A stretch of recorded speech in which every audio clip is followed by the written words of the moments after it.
ಏನನ್ನು ಹೇಳಲಿಕ್ಕೆ ಸಾಧ್ಯ? 11 ದಿವಸ ಮಹಾಭಾರತ ಯುದ್ಧವನ್ನು ನಡೆಸಿದ್ದು ಇಂದಿಗೆ ಎಷ್ಟೋ ದಿವಸಗಳು ಕಳೆದು ಹೋಯಿತು. ಇದು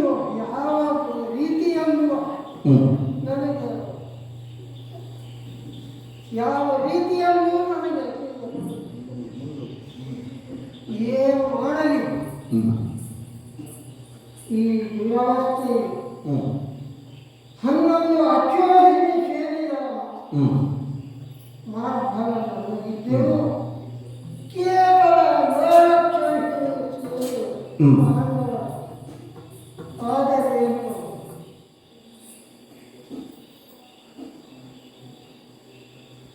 ಏನನ್ನ ಮಾಡಲಿಕ್ಕೆ ಸಾಧ್ಯ?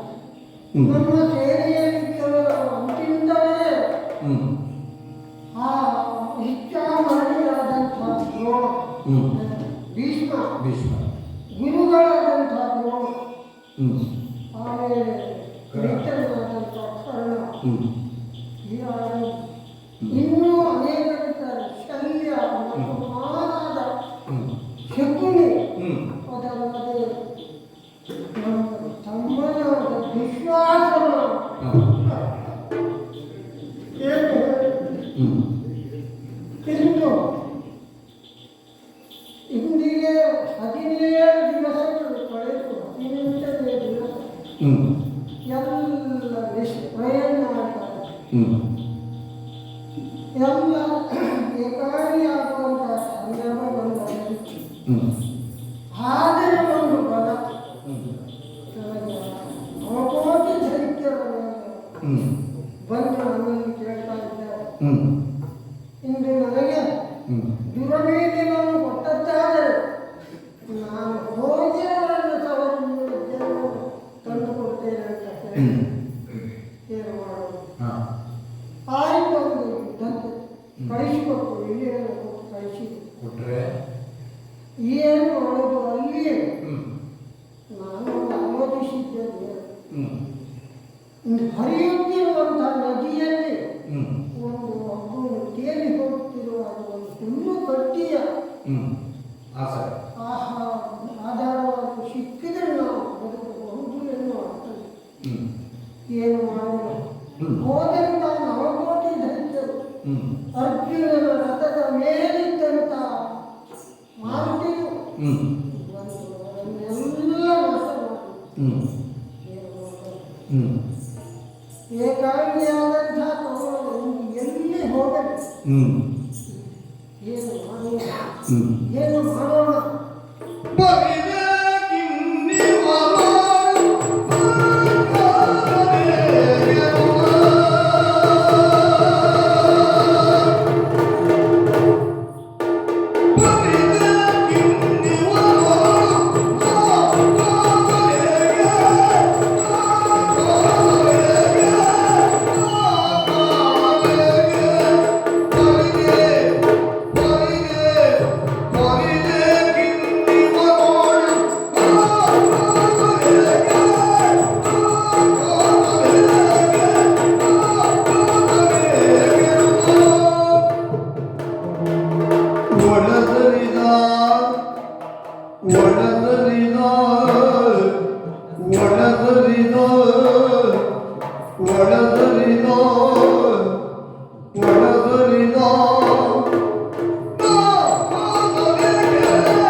ಯಾರಿಗಾಗಿ ಯುದ್ಧ?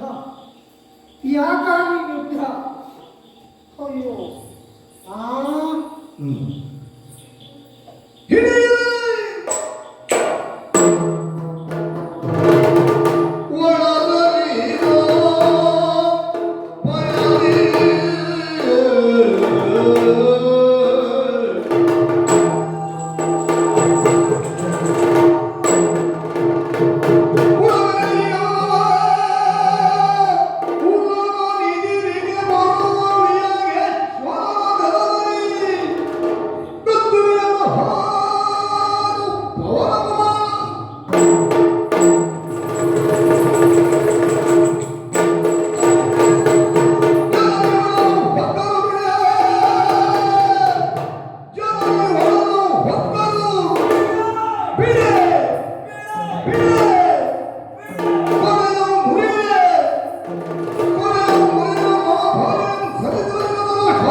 ಈ ಪಾಂಡವರ ಕಣ್ತಪ್ಪಿಸಿ ಯಾವೆಡೆಗೆ ಹೋಗುತ್ತಾ ಇದ್ದಿ?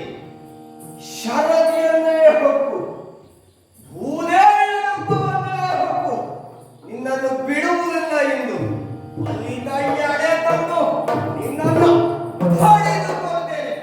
ಯಾವೆಡೆಗೆ ಹೋಗ್ತಾ ಇದ್ದಿ?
ಮೃತ್ಯು ದೇವತೆ ನಮ್ಮನ್ನು ಕೈ ಬೀಸಿ ಕರೆಯುವಂತೆ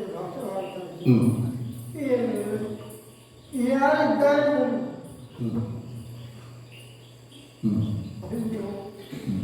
ಏನು ಮಾಡಿ ಇನ್ನೊಮ್ಮೆ ಆತನ ಸ್ವರ ಕೇಳಿ ಮೈ ರೋಮಾಂಚನವಾಗಿದೆ. ಹಾಗಿಲ್ಲ ಜಾಸ್ತಿ ಆಗ್ತಿದ್ದ ಸುಮ್ಮನೆ ಬೇಡ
ಇನ್ನು ಈ 18 ದಿವಸದ ಹಿಂದೆ ಯಾವ ಪರಿಸ್ಥಿತಿ, ಯಾವ ರಾಜ್ಯದ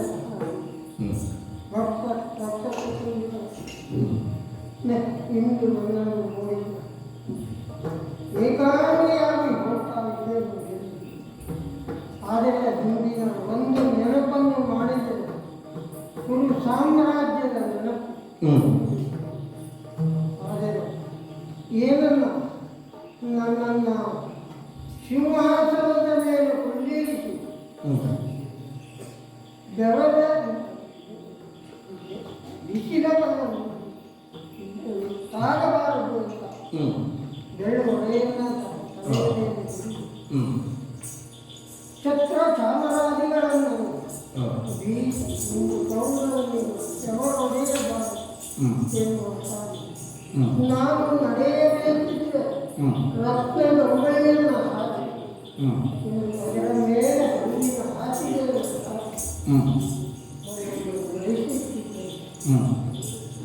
ಇನ್ನು ಅದೆಷ್ಟೋ ಮಂದಿ ಮಾಂತ್ರಿಕರು ಮಾಂಡಲಿಕರು ಮನೆಯಿಂದ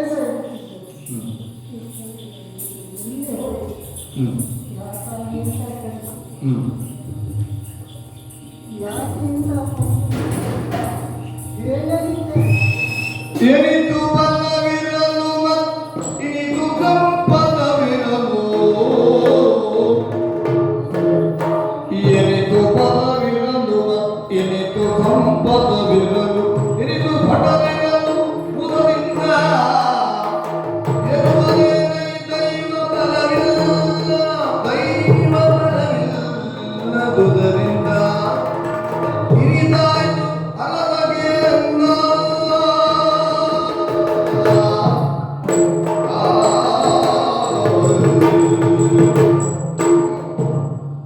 ಏನನ್ನು ಹೇಳಿ ಇನ್ನು ಈ ಸಾಮ್ರಾಜ್ಯವು ಎಂತಹ ಪರಿಸ್ಥಿತಿ, ಇಂತಹ ಪರಿಸ್ಥಿತಿ ಬರಬೇಕಿದ್ದರೆ ಯಾವ ಬಲವಿದ್ದರೂ ಧನಬಲ ಉಂಟು, ಜನಬಲ ಉಂಟು, ಈ ಎಲ್ಲ ಬಲದಲ್ಲಿ ಯಾವುದು ಕೊರತೆ ಇದೆ. ಆದರೆ ಏನು ಮಾಡೋದು? ದೈವಿ ಬಲ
ಕುರುಕ್ಷೇತ್ರ ಸಂಗ್ರಾಮ ಪೂರ್ವದಲ್ಲಿ ವೇದವ್ಯಾಸನ ಆಗಮನವಾಯಿತು.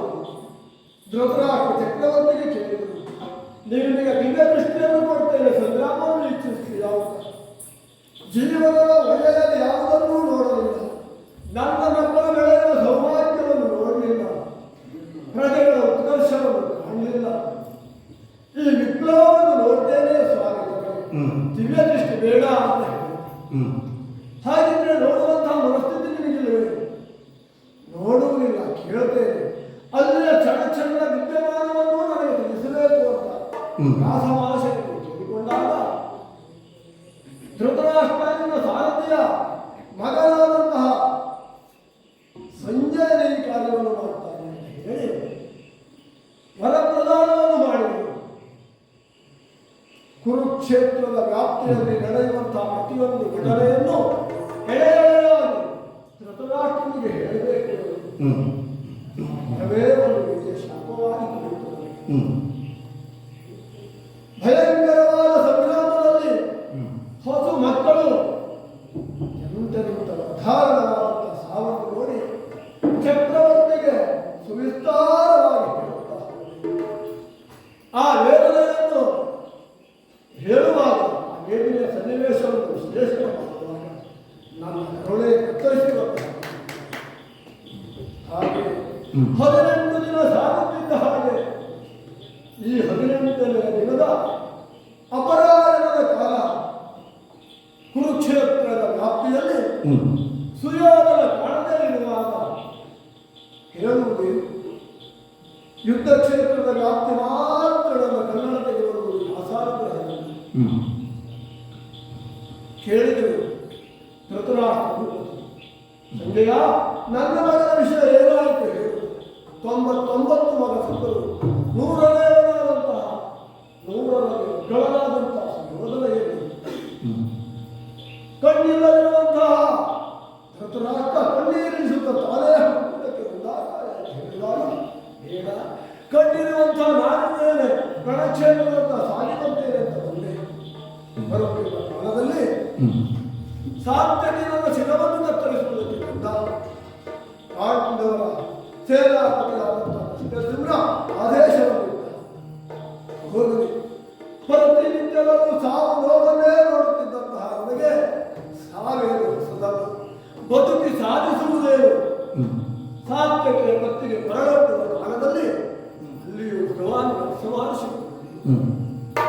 ಇವನು ದುಷ್ಟನಲ್ಲ, ನನ್ನ ಶಿಷ್ಯನಿದ್ದಾನೆ, ಇವನನ್ನು ಛೇದಿಸಬೇಡ ಅಂತ ಹೇಳಿ ಈವರೆಗೂ ಒಂದು ರೀತಿಯ ಶಾಪವಾಗಿ ಪರಿಣಮಿಸುತ್ತದೆ.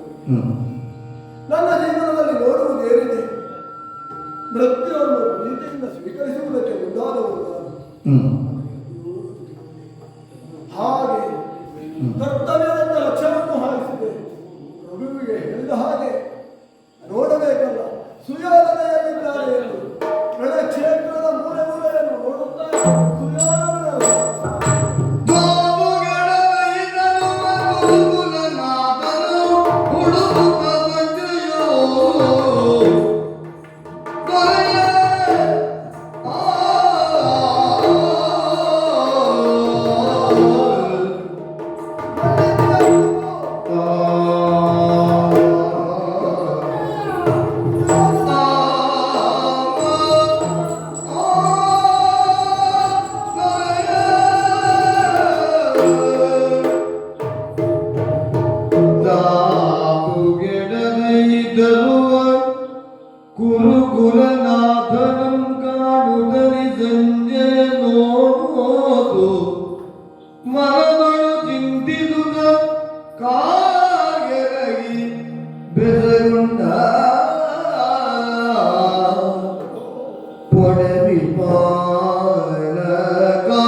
ನರಕಯಾಗವನ್ನು ಮಾಡಿ ಬಂಗಾರವನ್ನು ಸುವರ್ಣಮಯಗೊಳಿಸಿರುವ ಅಲ್ಲ ನಾಡಿನ ಜನರ ಬಾಳನ್ನೇ ಬಂಗಾರವಾಗಿಸಿದಂತಹ ಭಾಗ್ಯದಾತಾರನಾದಂತಹ ವಿಷ್ಣು ಪ್ರಜಾವರ್ಗಕ್ಕೆ ಯಾವ ಸಾಂತ್ವನದ ಮಾತನ್ನೂ ಹೇಳಿದೆ. ಏಕಾಂಗಿಯಾಗಿ ನಡೆಯುತ್ತಿದ್ದೀಯಲ್ಲ, ಪಾಂಡವ ವಿದ್ವೇಷ ಎನ್ನುವುದನ್ನು ಉಳಿದರೆ ಪ್ರಪಂಚದ ಪ್ರತಿಯೊಬ್ಬರನ್ನು ಪ್ರೀತಿಸುವಂತಹ ಏಕೈಕ ವ್ಯಕ್ತಿ ಅಲ್ಲ, ಶಕ್ತಿ ಅಂತ ಯೋಚನೆ.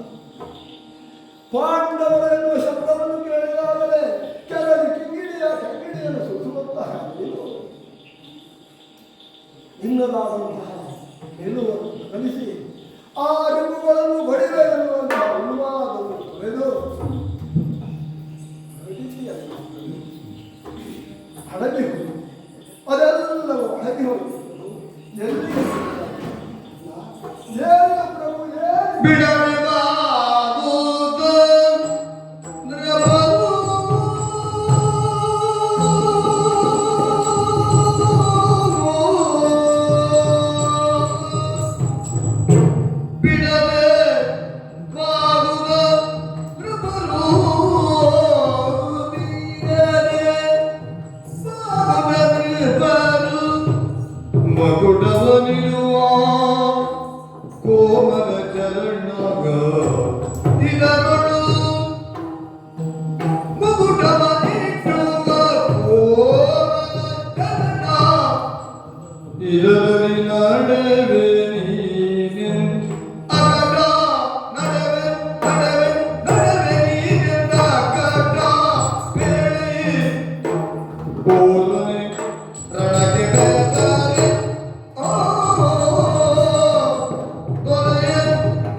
ಯಾವ ನಾಲಿಗೆಯಿಂದ ಈ ಸ್ಥಿತಿಯನ್ನು ವರ್ಣಿಸಿ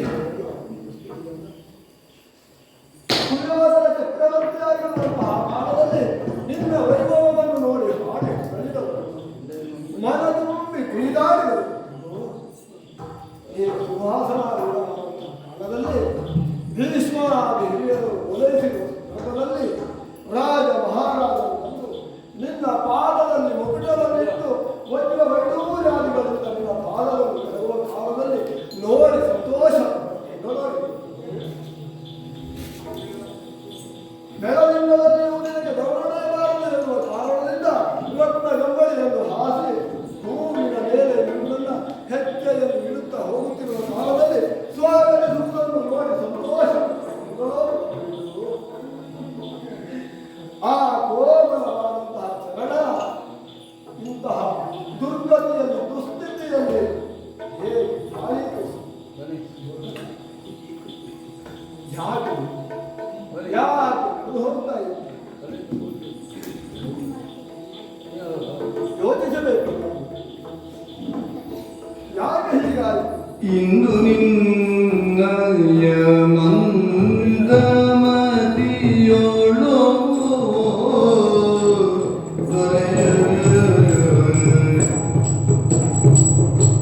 ಇಂದು ನಿನ್ನಯ ಮಂದಮತಿಯೋಳು ಸಂದರೆಲ್ಲರೂ ಉಳಿದ ಒಬ್ಬನೇ ತಂದ ಎಲ್ಲರೂ ಕೂಡಿದೆ ಒಬ್ಬನೇ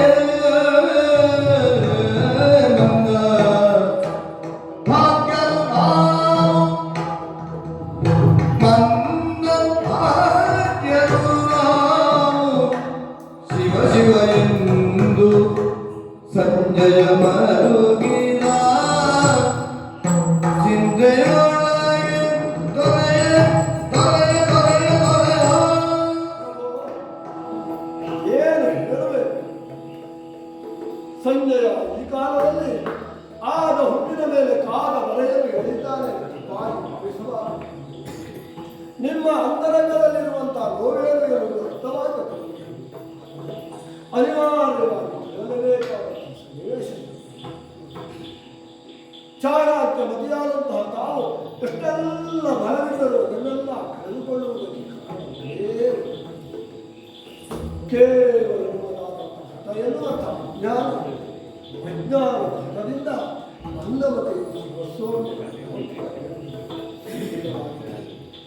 ಎಂತಹ ಮಹಾನ್ಯಗಳು ವಿಶ್ವಾಚಾರ್ಯರು ಮುತ್ಸತಿಗಳಾದಂತಹ ಈಶ್ವರರು ತಮ್ಮ ವಂಶೋದ್ಧಾರಕರನ್ನು ನೋಡಿ ಸಂತೋಷಪಡಬೇಕು ಎನ್ನುವ ಕಾಲದಲ್ಲಿ ಒತ್ತಾಯಗೊಳಿಸಿ ಅವರ ಯಾವ ಹಿತದ ನುಡಿಯನ್ನು ಕೇಳದೆ ಸಂಗ್ರಾಮ ಭೂಮಿಕೆಗೆ ನೂಕಿ ಶರಶರೆಯಲ್ಲಿ ಬರುವಂತಾದ ಆಗಲು ಅಂತಾದರೆ ಮಂದಮತಿಯಲ್ಲೇ ನಿರ್ಲೋಜರಾದಂತಹ ನೋಡಲು ಉಭಯ ಗುಣಕ್ಕೂ ವಿದ್ಯಾಭ್ಯಾಸವನ್ನು ಮಾಡಿಸಿದರು. ತಮ್ಮ ಶಿಷ್ಯರ ಉನ್ನತಿಯನ್ನು ನೋಡಿ ಸಂತೋಷ ಪಡಬೇಕಾದಂತಹ ಗುರುಗಳ ಅವಸಾನವಾಗುವುದು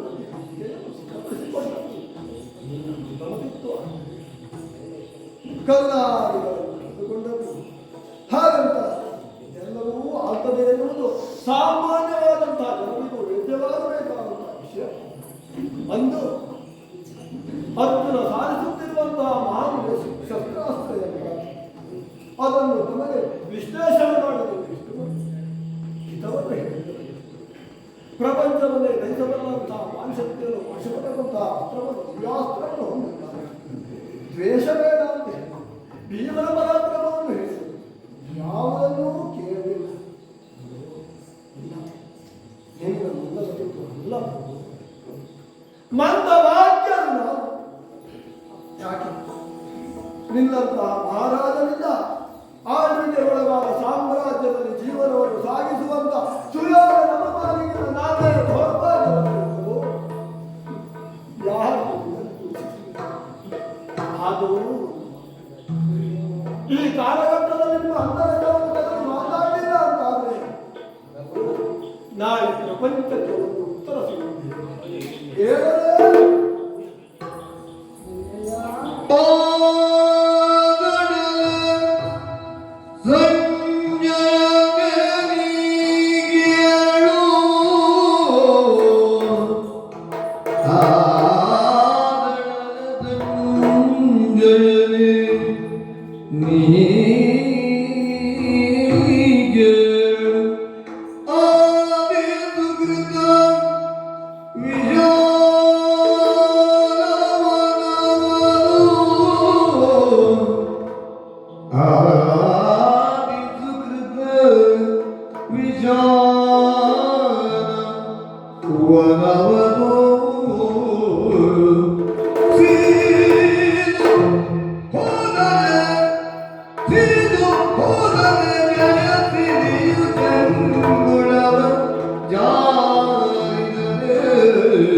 ಒಂದು ಸದುತ್ತರವನ್ನು ಕೊಡಲೇಬೇಕು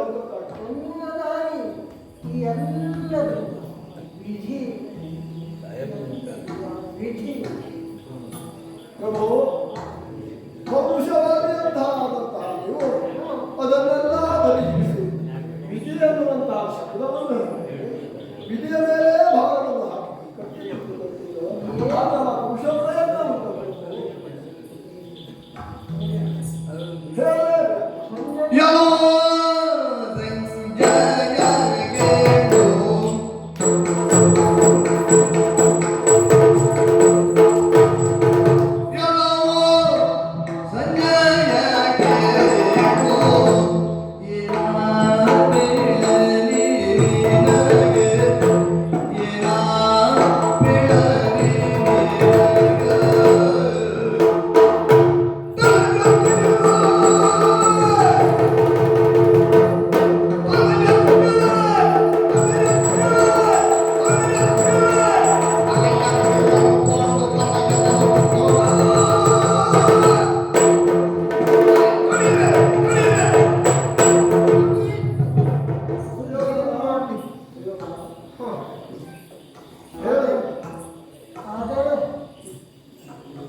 ಹೇಳಿದರು. ಹಾ, ಪಾಂಡವರಿಗೆ ಪ್ರತೀಕಾರ ಉಂಟು. ಆದರೆ ಇಂದು ಒಂದು ದಿನದ ಬದ್ದಾಡಿ ನಾನು ಅಡಗಿ ನಾಳೆ ಅವರನ್ನು ನೋಡಿಕೊಂಡು ಮನದಿಂದ. ಅಷ್ಟು ಸುಲಭ ಅಲ್ಲ. ಯಾಕೆ ಪಾಂಡವರಲ್ಲಿ ಮಹಾನ್ ವಿಕ್ರಮಿಗಳಿದ್ದಾರೆ.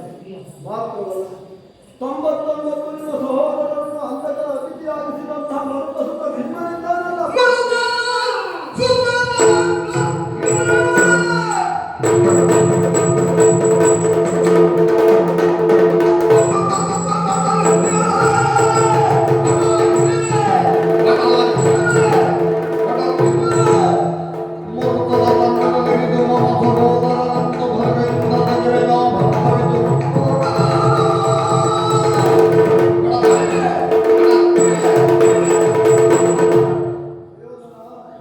ಸಂಜಯ ನಿಮ್ಮನ್ನೇ ಅರಸುತ್ತಿರುವಂತಹ ಸಹೋದರ ಭೀಮಸೇನ ಇದ್ದಾನೆ.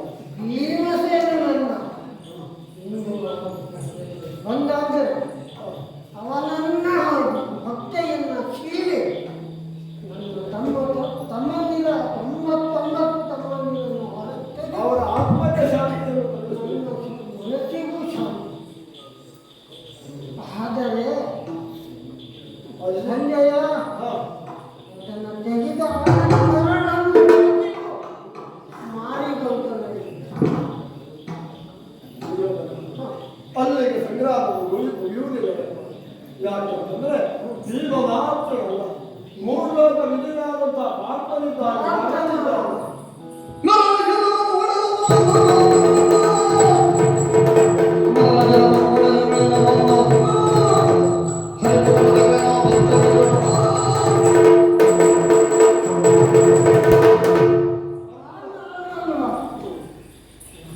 ಹಾಗಾದರೆ ಆತನ ಶಿರವನ್ನು ಕಡಿದು ಉಳಿದವರನ್ನೆಲ್ಲ ನಕುಲ ಸಹೋದರರಿದ್ದಾರೆ. ನಕುಲ ಸಹೋದರರು ಏನು ಅಲ್ಲ. ಈ ಅರ್ಜುನನ ತಲೆ ಕಡಿದ ಅವರನ್ನು ಪಾಂಡವ ವೃತ್ತಿಯನ್ನು ಇನ್ನು ಅನೇಕ ವೀರರಿದ್ದಾರೆ ಪಾಂಡವರ ಸೈನ್ಯದಲ್ಲಿ. ಎಷ್ಟು ವೀರರಿದ್ದಾರೆ. ಯಾರಿದ್ದರೂ ನಾಳೆ ಬೆಳಗಾವಿ ಅವರ ತಲೆ ಕಡಿದು ಪಾಂಡವ ವೃತ್ತಿ. ಸಂತೋಷ. ಈ ವಿರೋಚಿತವಾದಂತಹ ಮಾತನ್ನು ಕೇಳಿ ನಾನು ನಾನಾಗಿ ಬಂದು ತಂದ ಇದ್ದೀನಿ. ಯಾರು ಮನುಷ್ಯ ನಿಮ್ಮ ತಂದೆಯವರು ಮಗನನ್ನು ನೋಡಿದ ಅಂತ ಕಲಿಸಿ ಆ ತಂದೆಯವರಿಗೆ ಉತ್ತರವನ್ನು ಹೇಳಬೇಕಲ್ಲ. ತೊಂದಗದಿ ಧೈರ್ಯವನ್ನು ತಾರತಮ್ಯದಿ ಬೇರು ತೊಂದಗದಿ ಧೈರ್ಯವನ್ನು ತಾರತಮ್ಯದಿ ಬೇರು ಇನ್ನು ಜನರಿಗೆ ಹೊಡೆದಿದ್ದಲ್ಲ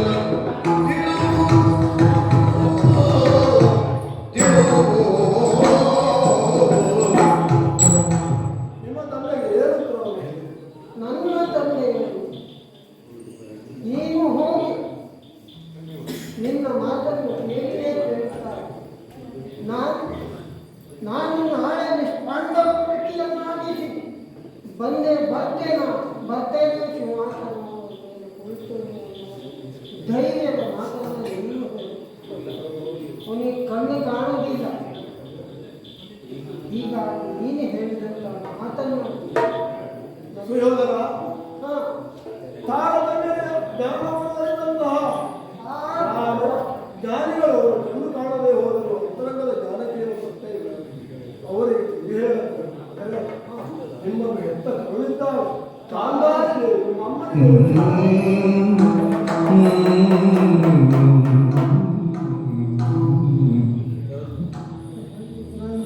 ತಾಯಿ ಕರ್ತವ್ಯ ಕಣ್ಣೀರಿದ್ದಾರೆ. ಕಣ್ಣೀರಿನ 101 ಮಕ್ಕಳನ್ನು ಹೆತ್ತಂಥ ತಾಯಿ. ಅಂತಹ ತಾಯಿ ಏನು ಸಂತತವಾಗಿ. ಆದರೆ ನನ್ನ ಮುಖವನ್ನು ನೋಡಿದ ತಾಯಿಗೆ ಹೇಳಿದೆ ನಾಳೆ ಬೆಳಗಾದರೆ ಪಾಂಡವ ಪ್ರೀತಿಯನ್ನು ಮಾಡಿ ಬಂದು ಸಿಂಹಾಸನದ ಮೇಲೆ ನಿಮ್ಮ ಹೆತ್ತವರಿಗೂ ಸಮಾಧಾನವನ್ನು ಹೇಳಲು ಹೇಳಲು ಅಲ್ಲಿಗೆ ಮುಗಿಯುವುದಿಲ್ಲ. ಸತ್ಯ. ನಿಮ್ಮನ್ನೇ ಆಶ್ರಯಿಸಿತು. ನನ್ನ ಹೆಂಡತಿ ಭಾನುಮತಿ ತನ್ನ ಕರುಳ ಗುಡಿಗಳನ್ನು ಕಳೆದುಕೊಂಡರು. ತನ್ನ ಕರಳ ಮಾಂಗಲ್ಯ ಕರಾಳ ಮುತ್ತಿನ ಕೈವಶವಾಗಲಿಲ್ಲ ಎಂದು ಅನುದಿನವು ಪ್ರಾರ್ಥಿಸುತ್ತಿರುವಂತಹ ನಿಮ್ಮ ಮನಸ್ಸಿಗೆ ಏನು? ತರುಣಿಗತಿ ಧೈರ್ಯವನ್ನು ಕೊಡುವುದಿಲ್ಲ ನೀವು. ತರುಣಿಗತಿ ಧೈರ್ಯವನ್ನು ಕೊಡುವುದಿಲ್ಲ ನೀವು. ಆ ಮನೆಯ ಜನತೆಲ್ಲವೂ ಹೌದು.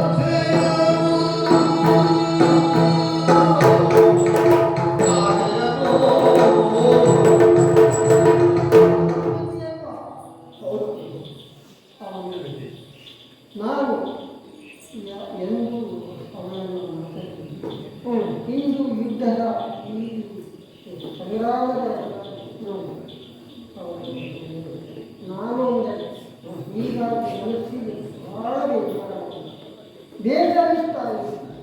ಅದು ಒಂದು ಹೇಳಬೇಕು, ಖಂಡಿತವಾಗಿ ಹೇಳಬೇಕು. ಏನೆಂದರೆ ನಾಳೆ ಎಲ್ಲವನ್ನೂ ಮುಗಿಸಿ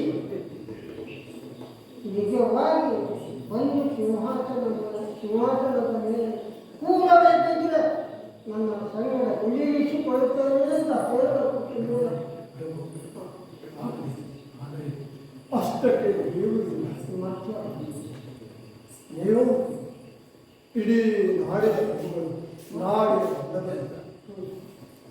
ಅರಮನೆಯಲ್ಲಿರುವಂತಹ ಅರಮನೆ ಅಕ್ಕಪಕ್ಕದಲ್ಲಿರುವಂತಹ ನಾಡಿನ ತಮ್ಮ ಮಾಂಗಲ್ಯವನ್ನು ಕಳೆದುಕೊಂಡರು, ತಮ್ಮ ಕರುಳ ಕುಡಿಗಳನ್ನು ಕಳೆದುಕೊಂಡರು. ಎಲ್ಲವೂ ನಮ್ಮ ಸಾರ್ವಭೌಮರಿದ್ದಾರೆ. ಇನ್ನೆಲ್ಲ ನಾಳೆ ಭಾಗ್ಯವನ್ನು ಉಳಿಸುತ್ತಾರೆ. ಅಲ್ಲ, ಸ್ವಾಮಿ ಕಾರ್ಯಕ್ಕಾಗಿರುವ ಸರ್ವವು ಕಳೆದರು, ಚಿಂತೆ ಇಲ್ಲ ಎನ್ನುವಂತಹ ಉದ್ದೇಶದಿಂದ ಒಂದು ರೀತಿಯ ಕಣ್ಣೀರನ್ನೇ ಕಳೆದರು, ಇನ್ನೊಂದು ರೀತಿಯಲ್ಲಿ ಸ್ವಾಮಿ ಕಾರ್ಯಕ್ಕಾಗಿ ನಮ್ಮವರು ಸಂತೃಪ್ತಿಯ ಭಾವವನ್ನು ಹೊಂದಿದ್ದಾರೆ. ಅವರೆಲ್ಲರೂ ನಿಮ್ಮ ನಿರೀಕ್ಷೆಯಿದ್ದಾರೆ. ಏನು ನಾಳೆ ಬೆಳಿಗ್ಗೆ ಪಾಂಡವ ಕೃತಿಯನ್ನಾಗಿಸಿಕೊಂಡು ಬರುತ್ತಾನೆ, ಹಸ್ತಿನಾವತಿಯ ಸಿಂಹಾಸನವನ್ನು ಆಳುತ್ತಾನೆ, ಬಂದು ನಿಮಗೆಲ್ಲ ಸಮಾಧಾನವನ್ನು ಕೊಡುತ್ತಾನೆ. ಯಾವುದು ಕೇಳಿದರೂ ನಾಳೆ ನಾಳೆ ಅಂತ ಹೇಳ್ತೀಯಲ್ಲ.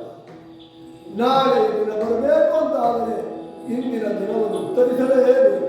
ಇಂದಿನ ದಿನವನ್ನು ಹೇಗೆ ಕಳೆಯುತ್ತೀರಿ? ಇದೆ ಸರೋವರವೋ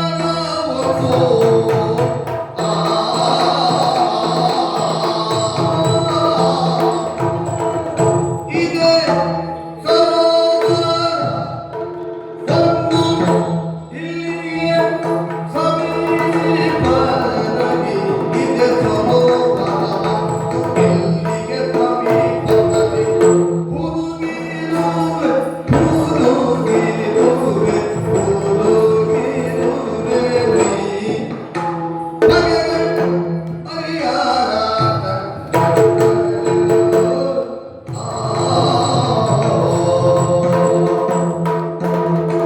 ಇವತ್ತಿನ ದಿನವನ್ನು ಹೇಗೆ ಉತ್ತರಿಸ್ತೀರಾ? ಇದೇ ಸಮೀಪದಲ್ಲಿರುವಂತಹ ದೈಪಾಯನ ಸರೋವರ, ಅದರಲ್ಲಿ ಕುಡಿದು ಬೆಳಗಾದ ಸಮಾಧಾನ ಪಡಿಸ್ತೇನೆ. ಎಲ್ಲರನ್ನು ಸಮಾಧಾನ ನಮಗೆ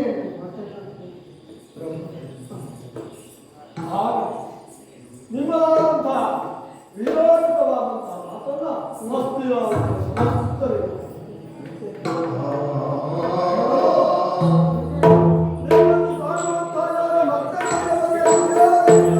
Oh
ಹಾಗಾಗಿ ಇದು ಹೋಗಿ ನಾನು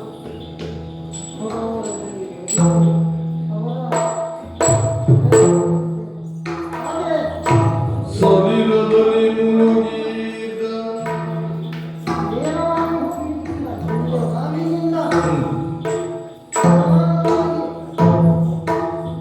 ಸವಿಲದಲ್ಲಿ ಮುಳುಗಿದ ನಾಗುರಾಯ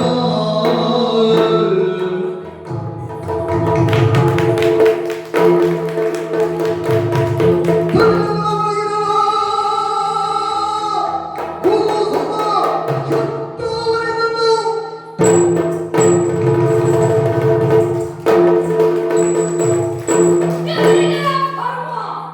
ಎಲ್ಲಿದೆ ನ್ಯಾಯ?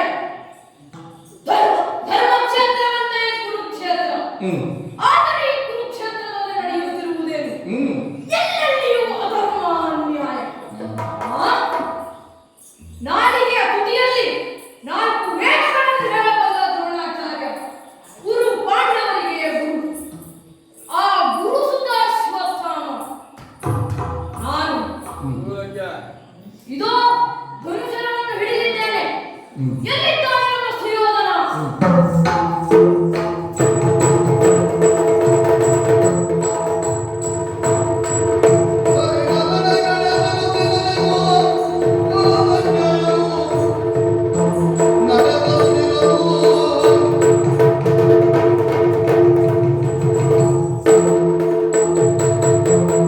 ಯಾರು? ಸಂಜಯ. ಅಲ್ಲಿರುವ ನೀವು ಇಲ್ಲಿ ಮಾಡುವುದೇನು? ಅಶ್ವತ್ಥಾಮರೇ,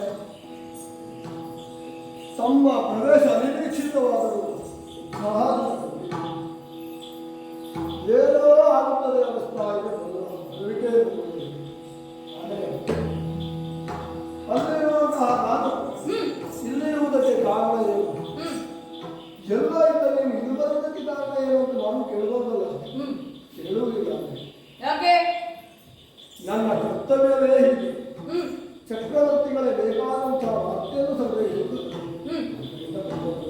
ಅದೆಲ್ಲ ಏನೂ ಇರಲಿ, ನಿಮ್ಮದ ಕಾಲಿಗೆ ನಿಮಗೆ ನಮ್ಮ ಕರ್ತವ್ಯ.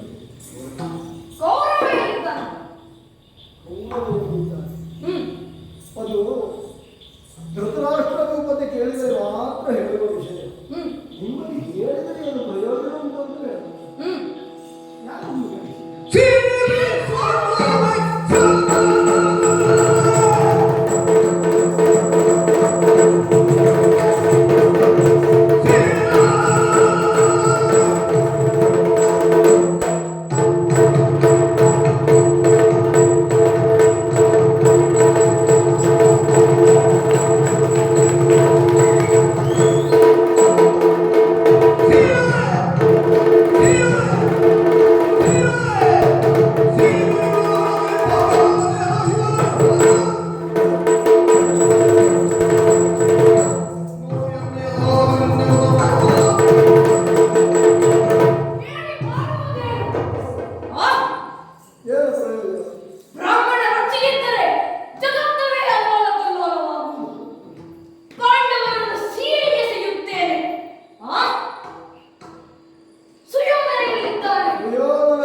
ದುರದಿದ್ದಾನೆ ಗಾಮಿ ಆಗಿ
ಕದನ ಕಲಿಗಳು ನೀ ಬಹುದು ಹೋಗು ಜನಗದಿ ಭೀಮಾಕರ ಕೊಲ್ಲದು ಸದನಗೆ ಹೋಗಿ ನೀವಿಂದು ಜನರವಗೆ ಎಡಗೂರು ಸೋತನಿಂದ ಇಂದೆಂದು ಕದನ ಕಲಿಗಳು ನೀವು ಹೌದು. ಈವರೆಗಿನ ಯುದ್ಧದಲ್ಲಿ ನಿಮ್ಮ ಪರಾಕ್ರಮವನ್ನು ಕಂಡವನು ನಾವು. ನೀವು ಮನಸ್ಸು ಮಾಡಿದಿರಿ ಅಂತಾದರೆ ಭೀಮಾದಿಗಳನ್ನು ಗೆಲ್ಲಬಲ್ಲ ಸಾಮರ್ಥ್ಯ ನಿಮಗುಂಟು ಸತ್ಯ. ಆದರೆ ಈಗ ಅದರ ಅವಶ್ಯಕತೆಯೂ ಇಲ್ಲ, ಅನಿವಾರ್ಯತೆಯೂ ಇಲ್ಲ. ನೀವು ಬದುಕಬೇಕು ಅಂತಾದರೆ ನೀವು ಸದನಕ್ಕೆ ಹೋಗುವುದು ಒಳ್ಳೆಯದು ಸ್ವಾಮಿ. ನಿಮ್ಮ ಮನೆಗಳಿಗೆ ಹೋಗಿ. ಈ ಅಮ್ಮಳಿ ನೀತು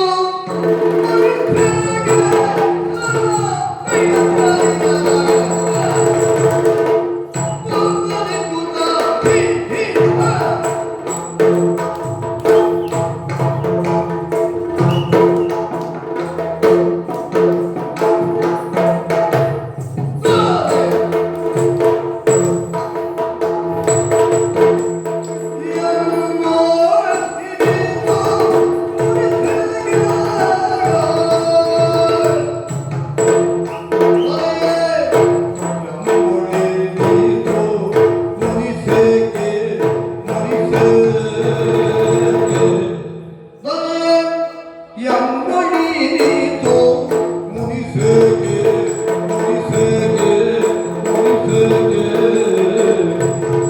ಜಿಯ ನಿಮ್ಮ ಪೂರ್ವದ ಪುಣ್ಯ ಸಕೃತ ಫಲಗೆ ಜಿಯ ನಿಮ್ಮ ಪೂರ್ವದ ಪುಣ್ಯ ಸಕೃತ ಫಲಗೆ ಪುಣ್ಯ ಫಲಗೆ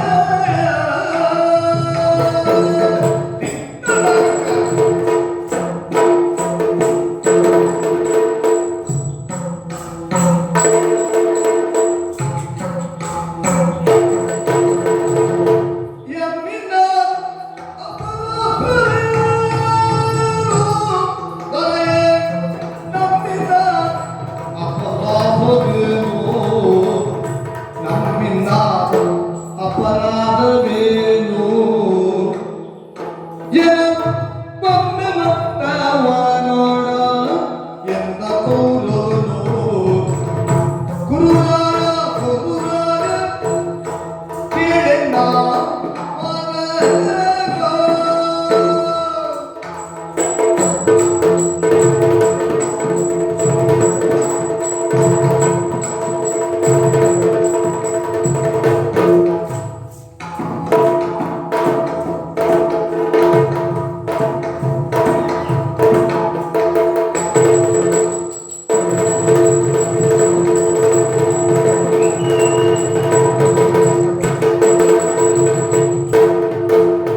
ನಮ್ಮಿಂದ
ಗುರುಕುಲ ವಂಶದ ಸಾರ್ವಭೌಮ ನೀನು.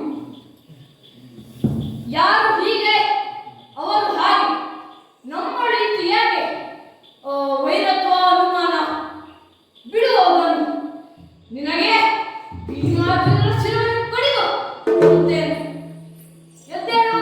ಸ್ವಾಮಿ ನಂಬಿದೆ ಭೀಷ್ಮನ ನಂಬಿದೆ ದ್ರೋಣನ ನಂಬಿದೆ ಕರ್ಣನೋ ಬೆರಗೆ ತೆರಳಿ ನೀವೆನುಗಲಿ ಗುರುರಾಯ ಒಡಗನು ದಾನವನು ನಂಬಿದೆ ಭೀಷ್ಮ ದ್ರೋಣನ ಹಾಗಾದರೆ ನಿಮ್ಮ ಯೋಧನ. ಭಕ್ತಿಯಿಂದ ಈ ಮಾತನ್ನು ನಾನು ಆಡಿದ್ದಲ್ಲ. ನೀವು ಹಿಡಿ ನಂಬುಗೆಯ ಅಂತ ಆಡಿದಿರಲ್ಲ. ನಾನು ನಂಬುಗೆಯನ್ನು ಹಿಡಿದಿದ್ದು ಅಂತಿದ್ದವರದ್ದಲ್ಲ. ಮುಳಿದರೆ ಪ್ರತ್ಯಕ್ಷ ಭಾರ್ಗವರನ್ನೇನೆಲ್ಲವಲ್ಲ ಸಾಮರ್ಥ್ಯವುಳ್ಳ ಇಚ್ಛಾ ಮರಣಿಗಳಾದ ಭೀಷ್ಮಾಚಾರ್ಯರು. ದಿನವೊಂದಕ್ಕೆ ದಶಸಹಸ್ರ ಸೈನಿಕರ ಕೊರಳನ್ನು ಅವರು ಕತ್ತರಿಸಿದರು ಸತ್ಯ. ಆದರೆ ಅವರಿಂದ ಪಾಂಡವರ ಕೊರಳಿಗೆ ಯಾವ ಹಾನಿಯೂ ಆಗಲಿಲ್ಲ. ಮತ್ತೆ ನಾನು ನಂಬಿದ್ದು ನಿಮ್ಮ ತಂದೆಯವರಾದ ದ್ರೋಣರನ್ನು. ದ್ರೋಣರ ಸೇನಾಧಿಪತ್ಯದಲ್ಲಿ ಅಂತಹ ಗೆಲುವು ಸಹ ನಮಗೆ ಲಭಿಸಲಿಲ್ಲ. ಪಾಂಡವ ಪಾಳೆಯದ ಕೆಲವು ಸೈನಿಕರು ಅಲ್ಲ, ಕೆಲವು ಪರಾಕ್ರಮಿಗಳು ಸತ್ತದ್ದು ಸತ್ಯ. ಆದರೆ ನಮಗೆ ಬೇಕಾದಂತಹ ಸಾವು ನೋವು ಉಂಟಾಗಲಿಲ್ಲ. ಇನ್ನು ನಾನು ನಂಬಿದ್ದು ನನ್ನ ಮಿತ್ರನಾದ ಕರ್ಣ. ಪ್ರಪಂಚ ಮುಖದಲ್ಲಿ ಪಾರ್ಥನಿಗೆ ಸರಿಸಮನಾಗಿ ಹೋರಾಡಬಲ್ಲ ಸಾಮರ್ಥ್ಯವುಳ್ಳವನು ಅಂತ ಅವನನ್ನು ನಂಬಿದೆ. ಆದರೆ ಅದೇ ಪಾರ್ಥನ ಅಂಬಿಗೆ ತನ್ನ ತನುವನ್ನೊಡ್ಡಿದನು ಕರ್ಣ. ಇದೆಲ್ಲ ವಿಧಿಯ ಲೀಲೆ ಸ್ವಾಮಿ, ವಿಧಿಯ ಲೀಲೆ. ನಿಮ್ಮದು ಇದಕ್ಕಿಂತ ಹೆಚ್ಚೇನೂ ಆಗಲಿಕ್ಕಿಲ್ಲ. ಭೀಷ್ಮ ದ್ರೋಣರಿಂದಲೇ ಸಾಧ್ಯವಾಗದೇ ಹೋದದ್ದು ನಿನ್ನಿಂದ ಸಾಧ್ಯವಾದಂತ ಹೇಳಿ. ಭೀಷ್ಮರು, ದ್ರೋಣರು, ಕರ್ಣನು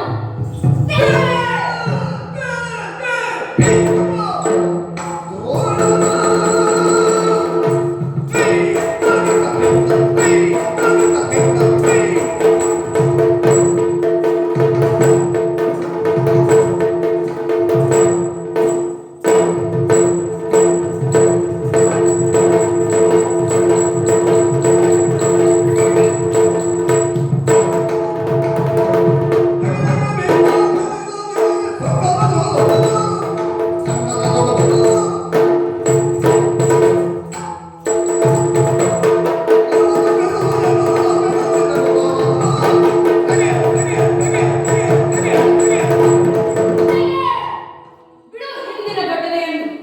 ಭೀಷ್ಮರು, ದ್ರೋಣರು, ಕರ್ಣನು ಅವರೆಲ್ಲರ ಸುಮರಾಗುವನ್ನು ಬಿಟ್ಟು ಈ ಅಶ್ವತ್ಥಾಮನೆಯನ್ನು ತೋರಿಸುತ್ತೇನೆ. ಎದ್ದೇಳು ಮೇಲೆ. ಸ್ವಾಮಿ, ನೀವು ಗುಣಸಮರ್ಥರ ಹುಡುಗ. ಆದರೆ ಇಂದಿನ ದಿನದಲ್ಲಿ ನಿಮ್ಮ ಯಾವ ಸಾಮರ್ಥ್ಯದ ಅವಶ್ಯಕತೆಯೂ ಇಲ್ಲ. ನೀವು ನಿಜವಾಗಿಯೂ ನನಗೆ ಉಪಕಾರವನ್ನೇ ಮಾಡುವುದು ಸತ್ಯ ಅಂತಾದರೆ ವೈರಿ ಪಾಳೆಯದ ಬೇಹಿ ನಾಳುಗಳು ನನ್ನ ಇಳವನ್ನು ಅರಿಯುವ ಮೊದಲೇ ಇಲ್ಲಿಂದ ಹೊರಟು ಹೋಗಿ. ಛೇ, ಥೂ. ಉರಿಯುವ ಬೆಂಕಿಗೆ ತುಪ್ಪ ಸುರಿಯುವಂತ ಮಾಡಿದ್ವಿ. ನೀರಿನಲ್ಲಿ ಕುಯ್ದುಕೊಂಡು ನೀರನ್ನೇ ಎತ್ತಿದನಲ್ಲ. ಬಿಡೋಣ, ಸಂದರ್ಭಕ್ಕಾಗಿ ಕಾಯುತ್ತೇನೆ.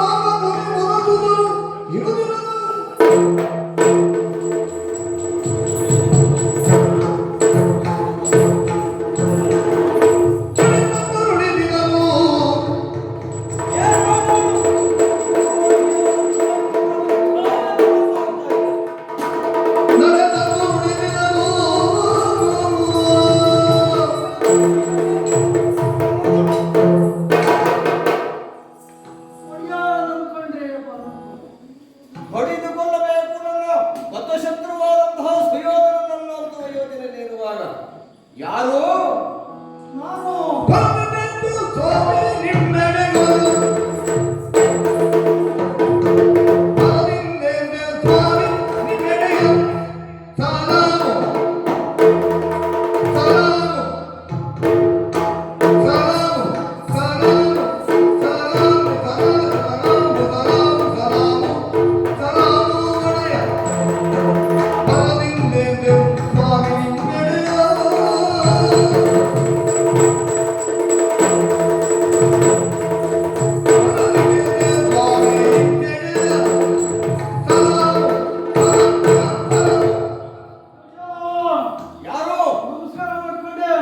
ನಮಸ್ಕಾರ ಮಾಡ್ತಾ ಇದ್ದೆ. ನಮ್ಮ ತರಬೇತಿಯಲ್ಲಿ ನಾವಿರುವಾಗ ನೀನು ಯಾರು?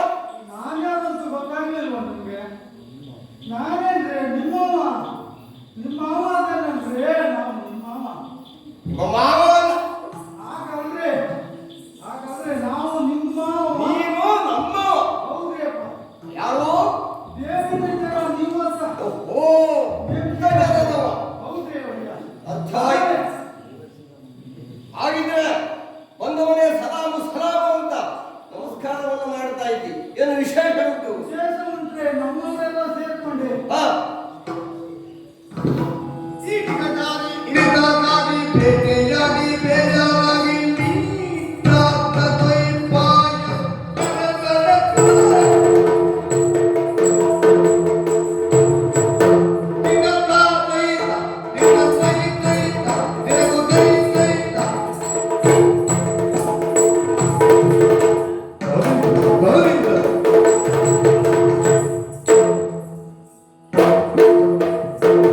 ಈ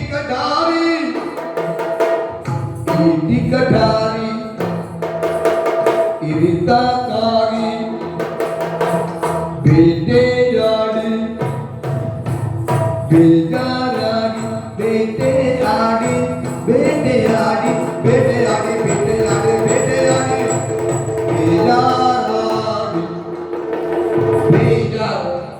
ಬೇಜಾರಾಗಿ ನೀಟಾದ ಕುಯ್ಪಾಲಕ್ಕೆ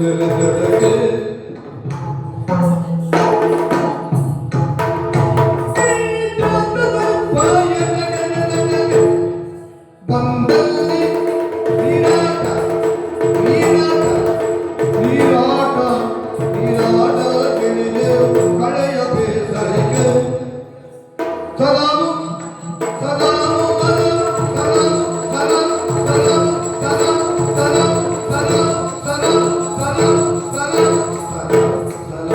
ಸಲಾಮು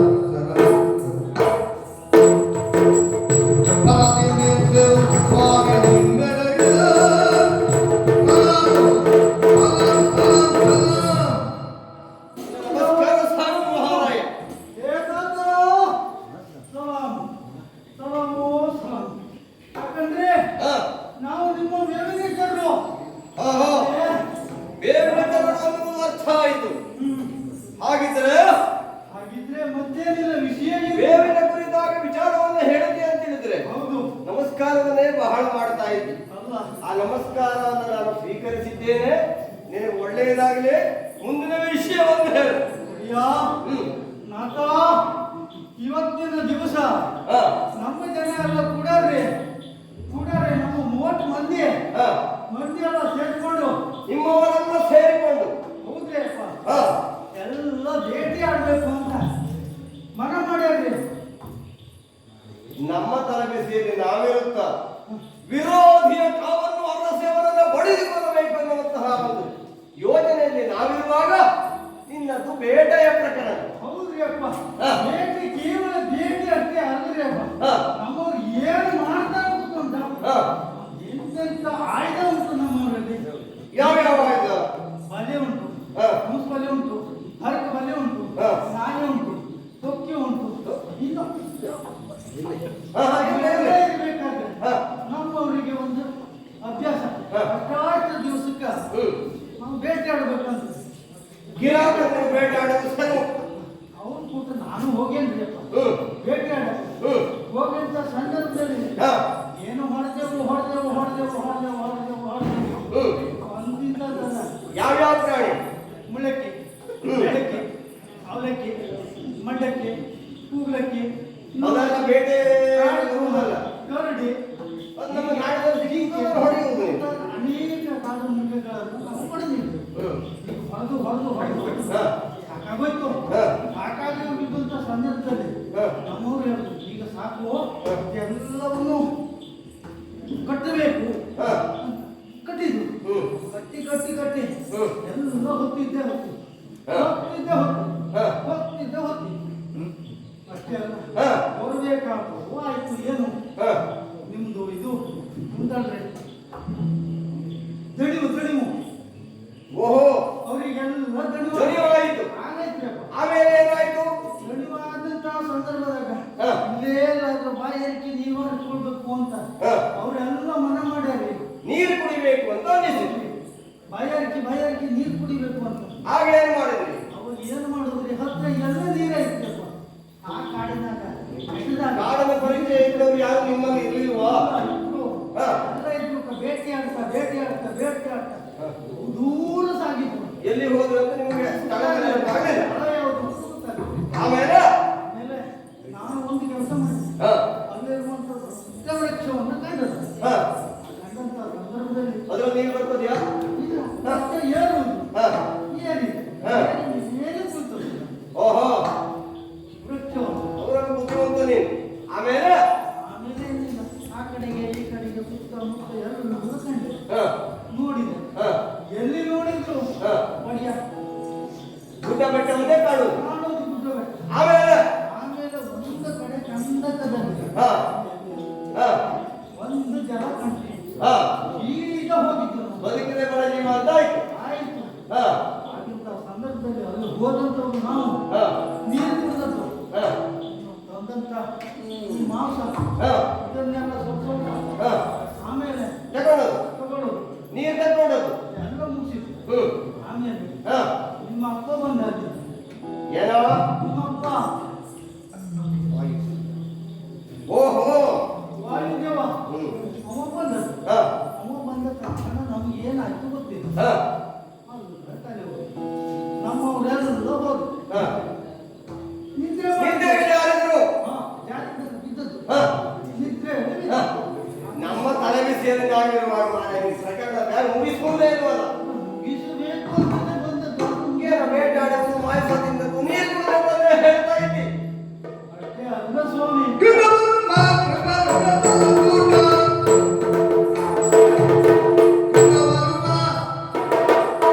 ಕೃಪಾ ಕೃಪಾ ಅಶ್ವತ್ಥಾಮ ಕೃಷ್ಣವರ್ಮ ಕೃಪಗಳ ಊಟ ಒದಗ ಅಶ್ವತ್ಥಾಮ ಒದಗ ಅಶ್ವತ್ಥಾಮ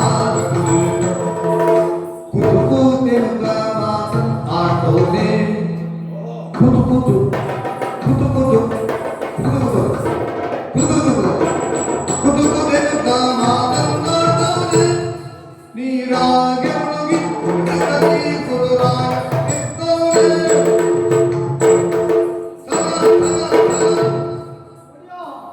ದೂತು ನಾವು ನಿದ್ರೆ ಮಾಡಲಿಲ್ಲ. ಓಹೋ ಸ್ವಲ್ಪ ಎಚ್ಚರ ಇದೆ. ಇದ್ದವರಲ್ಲಿ ಹೆಚ್ಚು ಜವಾಬ್ದಾರಿ ಇರುವುದು ನಿನಗೆ ಹೌದು ಒಡೆಯ. ಹ್ಮ್ ಹಾಗೇನು ಮಾಡುದು? ಹ್ಮ್ ಹೀಗೆ ಇವರೆಲ್ಲ ನಿದ್ರೆ ಹೋದ್ರಲ್ಲ. ಬಂದಂತ ಸ್ಥಳ ವಿಚಾರ ಮಾಡಕತ್ತಂದ್ರೆ ಹಾ ಅಂತ ಸಂದರ್ಭದಾಗ ಹ್ಮ್ ಈ ಚಿತ್ತ ಕಂಡಾಯ್ತು. ಹ್ಮ್ ಏನು ಹ್ಮ್ ಅಲ್ಲಿ ಜಲದಲ್ಲಿ ಆ ಜಲದ ಹೆಸರು ಏನೋ ಹೇಳಿದಲ್ಲ ದ್ವೈಪಾಯನ ಸರೋವರ ಇರಬೇಕು ಸ್ವಯಂವರ ಸರೋವರ ಅದರಲ್ಲಿ ಹಾ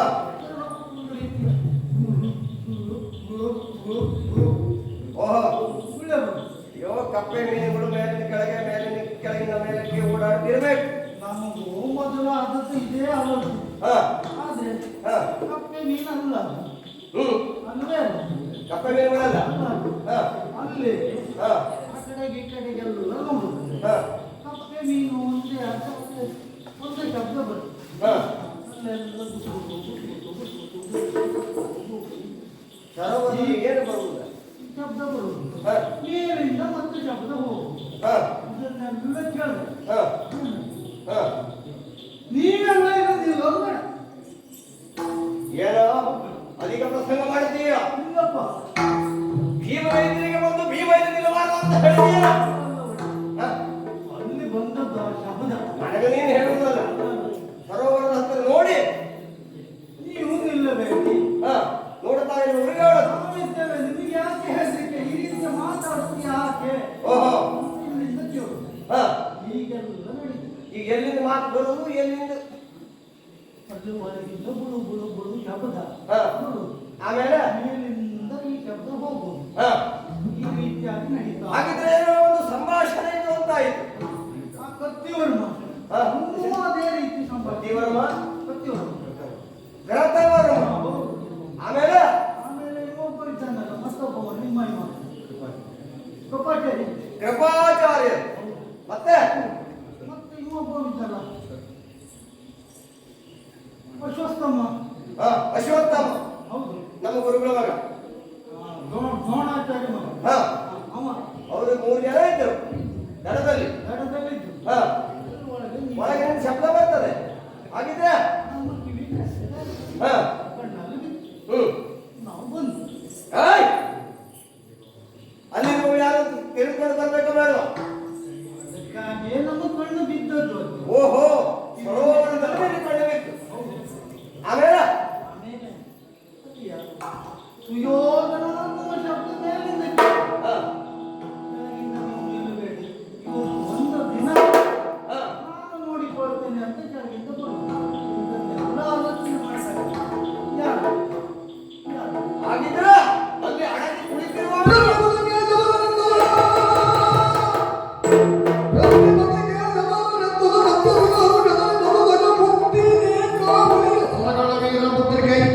¡Ay!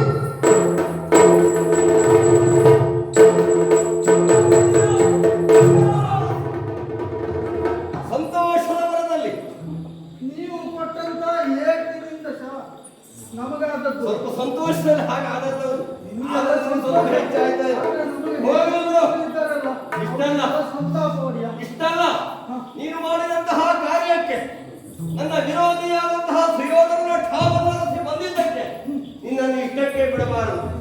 ಜೀವನದಲ್ಲಿ ನೀವು ಯಾರೂ ಕೊಡಲಿಲ್ಲ, ಅಷ್ಟು ಕೊಡಬೇಕು ಅಂತ ಯೋಚನೆ ಮಾಡಿದ್ದೇನೆ.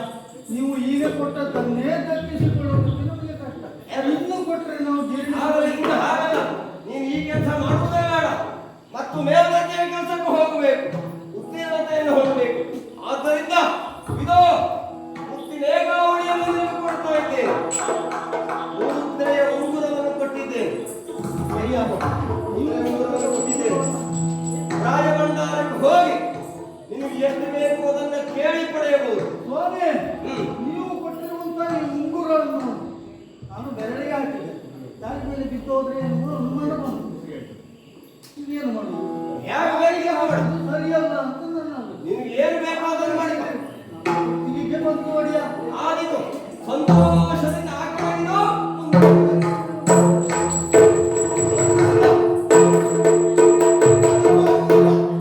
ನೇರವಾಗಿ ಸಂತೋಷದ ವಿಚಾರವನ್ನ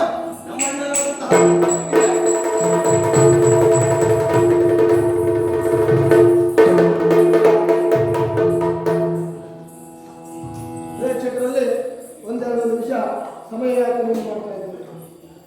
ನಾವು ಯಕ್ಷಗಾನವನ್ನ ದೇವರ ಆರಾಧನೆ ಅಂತ ತಿಳಿದುಕೊಂಡು ಬಂದಂತಹ ಸಂಸ್ಕೃತಿ ನಮ್ಮದು. ರಂಗಸ್ಥಳ ಅಂತಂದ್ರೆ ದೇವಾಲಯ. ಈ ಕಲೆ ಎನ್ನುವುದು ದೇವರ ಸೇವೆ, ದೇವರ ಆರಾಧನೆ. ಕಲಾವಿದರು ಅಂತಂದ್ರೆ ಅರ್ಚಕರು ಎನ್ನುವ ಹಾಗೆ, ದೇವಾಲಯದ ಅರ್ಚಕರು ಎನ್ನುವ ಹಾಗೆ ಅಷ್ಟು ನಿಷ್ಠೆಯಿಂದ ಬಂದಿದೆ ಎನ್ನುವುದಕ್ಕೆ ಅನೇಕರು ಹರಕೆಯ ರೂಪದಲ್ಲಿ ಯಕ್ಷಗಾನವನ್ನು ಸಲ್ಲಿಸುತ್ತಿರುವುದು. ಕೇವಲ ಮನೋರಂಜನೆಗೋ ಕಾಲಯಾಪನೆಗೋ ಅಲ್ಲ. ಇವತ್ತು ಇಸ್ಪೀಟ್ ಆಟವನ್ನು ಆಡಿದರೆ 4 ಜನ ಅವರಿಗೆ ಮಾತ್ರ ಸಮಾಧಾನ ಮತ್ತು ಸಂತೋಷ. ಆದರೆ ಯಕ್ಷಗಾನಕ್ಕೆ ಹಾಗಲ್ಲ. ಲಕ್ಷ ಲಕ್ಷವನ್ನು ಖರ್ಚು ಮಾಡಿ ಯಕ್ಷಗಾನ ಮಾಡಿಸಿಕೊಂಡಿದ್ದಾರೆ. ಅದನ್ನು ನೋಡುವಂಥ ಪ್ರೇಕ್ಷಕರು ಇದ್ದಾರೆ. ಅಷ್ಟು ಮಹತ್ವದ ನಮ್ಮ ಸಂಸ್ಕೃತಿಯಲ್ಲಿ ಅತ್ಯುನ್ನತವಾದಂತಹ ಒಂದು ಕಲೆ ದೈವ ಆರಾಧನೆ ಇದೆ. ಇಂತಹ ಕಲೆಯನ್ನು ನಡೆಸಿಕೊಂಡು ಬಂದ ಅನೇಕರು, ಅದನ್ನು ಪ್ರೋತ್ಸಾಹಿಸುವ ಅನೇಕರು, ಅವರಲ್ಲಿ ರಾಮಚಂದ್ರ ಭಟ್ರ ಕುಟುಂಬವನ್ನು ಹೌದು. ಈ ಇಡೀ ವಯಸ್ಸಿನಲ್ಲಿಯೂ ಅನೇಕ ಯಕ್ಷಗಾನವನ್ನು ಮಾಡಿಸಿದವರು, ಕೆಲವೊಂದು ಯಕ್ಷಗಾನದಲ್ಲಿ ಅವರು ಒಂದೊಂದು ಪಾತ್ರವನ್ನು ಮಾಡಿದರು. ಇದು ಕೆಲ ದಿವಸದಿಂದ ಹಿಂದೆ ಹೇಳಿದರು ನನ್ನಲ್ಲಿ, ನಾನು ಒಂದು ಕವರನ್ನು ಮಾಡಬೇಕು ಅಂತ ಒಂದು ಸಂಜೆ ಮಾಡಬೇಕು, ಒಂದು ಕಲಾವಿದರನ್ನು ನೋಡೋಣ ಅಂತ ನಾನು ಹೇಳಿದರು. ನಮ್ಮನ್ನೇ ಸೇರಿಸಿಕೊಂಡು ಮಾಡ್ತಾರೆ. ಅವರಿಗೆ ಇವತ್ತು ಈ ಇಡೀ ವಯಸ್ಸಲ್ಲಿ 80 ವರ್ಷಕ್ಕಿಂತ ಹೆಚ್ಚು, 83, 84 ವಯಸ್ಸಿನಲ್ಲಿಯೂ ಅವರು ಪಾತ್ರವನ್ನು ನಿರ್ವಹಿಸಿದ್ದಾರೆ. ಇದನ್ನು ಅವರ ಮೇಲಿ ಅಥವಾ ಅದನ್ನು ಉಳಿದ ಶಬ್ದವನ್ನು ಮಾಡುವುದರಿಂದಲೂ ಬಳಸುವುದಕ್ಕಿಂತಲೂ ಯಕ್ಷಗಾನದ ಮೇಲಿರುವ ಅವರ ಪ್ರೀತಿ. ಹಾಗಾಗಿ ಅವರಿಗೆ ನಮ್ಮೆಲ್ಲರ ಪರವಾಗಿ ಒಂದು ಸಣ್ಣ ಸನ್ಮಾನ ಅಂತ ಹೇಳುವ ಶಬ್ದ ಅಲ್ಲ, ಶಾಲಾ ಒಂದು ಸಣ್ಣ ಕಾಣಿಕೆಯನ್ನು ಕೊಡಬೇಕು ಅಂತ ನಾವು ನಿರ್ಣಯಿಸಿಕೊಂಡದ್ದು. ರಾಮಚಂದ್ರ ಭಟ್ರ ವೇದಿಕೆ ಕೊಡಬೇಕು.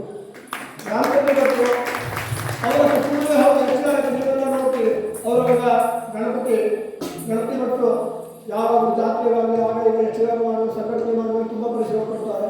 ಹಾಗೆ ಅವರು ಹಿರಿಯವರಾದಂಥ ಗೋಪಾಲ್ ಭಟ್ರು ಅಲ್ಲಿ ಬಿಳ್ಳಾಪುರದಲ್ಲಿದ್ದು ನಾವು ಕೆಲವೊಮ್ಮೆ ಹೋಗ್ಬಿಟ್ಟು ನಾವು ರಾಘವೇಂದ್ರನೆಲ್ಲ ಸೇರಿಕೊಂಡು ಸಲ ಒಂದು ಕಾರ್ಯಕ್ರಮವನ್ನು ಕೊಟ್ಟಿದ್ದೇವೆ. ಅನೇಕ ದಕ್ಷಿಣದವರನ್ನೆಲ್ಲ ಕರೆಸಿಕೊಂಡು ಬಂದು ಅವರು ಒಂದು ಯಕ್ಷಗಾನ ಪ್ರೋಗ್ರಾಮ್ ವರ್ಷಕ್ಕೆ 3-4 ಮಾಡಿಸ್ತಾ ಇರ್ತಾರೆ. ಅಂತ ಒಂದು ಯಕ್ಷಗಾನದಲ್ಲಿ ಆಸಕ್ತಿಯುಳ್ಳ ಪ್ರೀತಿಯುಳ್ಳ ಕುಟುಂಬದ ಹಿರಿಯರಿಗೆ ಒಂದು ನಮ್ಮ ಕಡೆಯಿಂದ ಒಂದು ಸಲಹೆ ಮಾಡಿದೆ.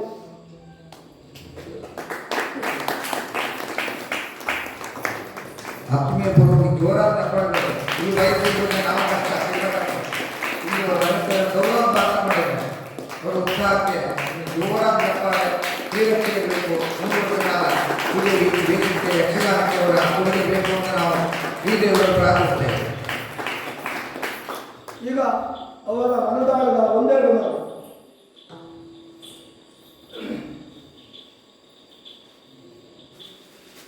ಈ ಮೊಳಕಾಲ ಕುಟುಂಬದವರು ಇವತ್ತು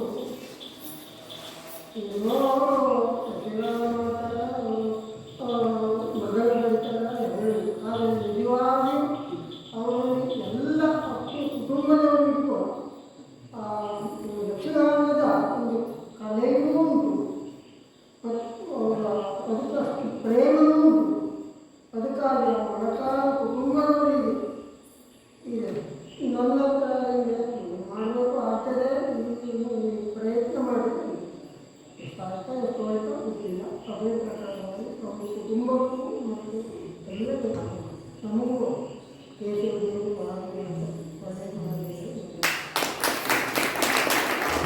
ಅದೇ ಈಗ ಮಾತ್ರ ಅಶೋಕ ಪ್ರದರ್ಶನವನ್ನು ನಡೆಸುತ್ತಿರುವಂತಹ ಕುಮಾರ ತಿಲಕ ಹೇಳಿದರೆ ನಮ್ಮ ಶಂಕರ ಭಟ್ರು ಒಂದು ಕಿಂಚಿತ್ ಬಹುಮಾನ ಕೊಡಬೇಕು ನಾನು ಪ್ರೀತಿಯಿಂದ ಒಂದು ಸ್ವೀಕರಿಸಬೇಕು.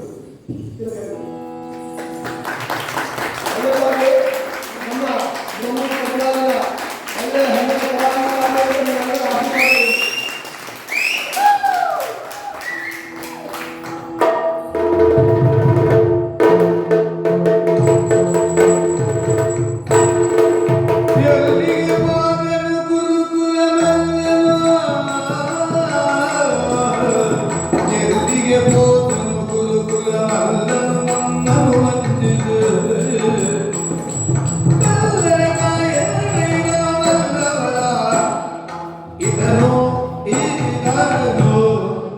ಧರ್ಮಾಂತರಾದವನೇ ಹಸ್ತಿನೆಯ ಸಿಂಹವಿಷ್ಟಿರವನ್ನೇರಬೇಕು.